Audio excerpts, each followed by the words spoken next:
If you've got a spare 5 minutes, instead of doom scrolling or going through social media, fire up ChatGPT and get it to ask you questions about a subject. This could be a subject that you know lots about, nothing about. It's a really interesting way of stimulating your thinking. And whilst you can't guarantee that the information it's giving you is accurate, after all, this is AI, it's a useful way of getting you to think differently about a subject, learn a bit more, and you can use the technique that I showed you at the end to then get the resource it's relying on and go and do a bit more reading. It's got to be better than spending 5 minutes scrolling through Instagram, isn't it? Well, of course, unless you're scrolling through my Instagram account. Here's one I did about training. I've added in the subtitles. ChatGPT doesn't do that for you, but you might find it interesting. Have a look. I want you to ask me 5 questions to test my knowledge on designing effective training workshops. Ask each question, allow me to answer, and then give me feedback on my answer. Great. Let's get started. Here's the first question. One, how do you determine the learning objectives for a training workshop? Take your time, and then I'll give you feedback on your response. It's important to ensure that the learning objectives are in line with the wider business objectives. The best way to establish this is to have a conversation with the stakeholder to understand what it is they want to achieve as the outcome of the training, and be clear on the difference between what people are doing and what they should be doing. And then that gap is the area to focus your training on. Your answer is spot on. You've correctly identified the importance of aligning learning objectives with broader business goals, which ensures the training is relevant and impactful. Engaging stakeholders to understand the desired outcomes and identifying the gap between current and desired performance is a crucial step in designing effective training.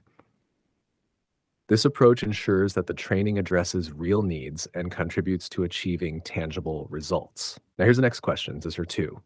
What techniques do you use to engage participants during a workshop and make the content more relatable to their roles? The most important thing is to research their world first before you design the workshop, and ensure that the content is directly in line with things that solve actual problems in the real world for them, with the focus on the delegates doing the work, not listening to you standing at the front talking for 24 hours. Your approach is excellent. By researching participants' real-world challenges, you ensure that the content is highly relevant, which naturally boosts engagement. You're also right that making the workshop interactive with participants actively involved is crucial. This not only keeps them engaged, but also helps them retain and apply what they've learned. The focus on solving real problems means the training is not just theoretical, but directly applicable, which is exactly what you want in an effective workshop. Let's move on to the next question. 3, how do you incorporate assessments or evaluations during the workshop to gauge participant understanding and progress? It's important to ensure that any assessment or evaluation is measuring either knowledge gained or ability to demonstrate behaviours. The knowledge tends to wane fairly quickly after training, but if you can evaluate in the workshop whether people can actually do the things that you're working on, that gives them the ability to experience what it's like to do those things for the first time, which can then support your ability to embed that behaviour change after the workshop.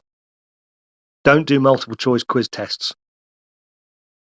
You're absolutely correct. Assessments should focus not just on knowledge retention, but more importantly, on the ability to demonstrate the desired behaviors. Knowledge alone can fade over time, but when participants practice the behaviors during the workshop, they build confidence and experience, which is critical for sustaining those behaviors afterward. This approach aligns well with the concept of experiential learning, where doing leads to deeper understanding and better retention.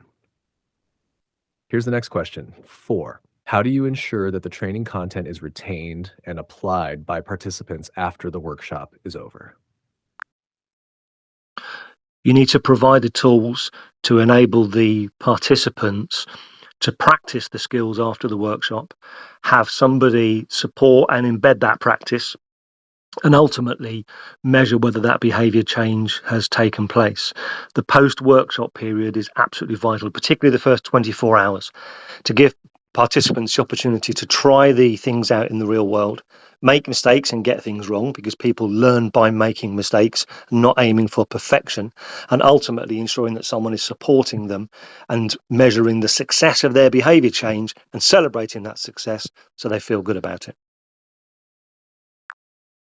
Your approach is excellent and really demonstrates a deep understanding of how to ensure long-term impact from training. By providing tools and support for practice, you help participants transition from the workshop environment to real-world application. Your emphasis on the first 24 hours is key, as immediate practice and reflection can significantly boost retention and confidence. Recognizing and celebrating success also reinforces positive behavior, making it more likely that the new skills will stick. This comprehensive follow-up strategy is essential for translating training into sustained performance improvement.